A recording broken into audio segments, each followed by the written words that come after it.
Garden season is upon us, and kids love being out in the garden, playing in the dirt, and seeing that miracle of a seed sprouting and growing into full food-producing plants.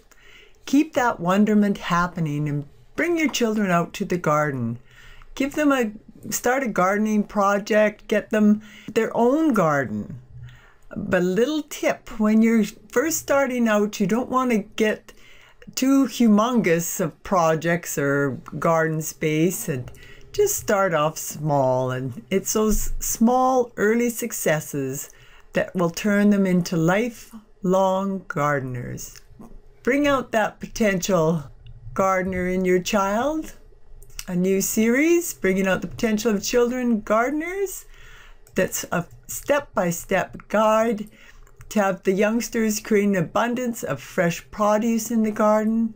It opens them up to that miracle of growing, and it's packed full of ideas, inspiration, and special projects, showing a fun and inspiring way to get into the growing process and knowing the delights of being a food producer.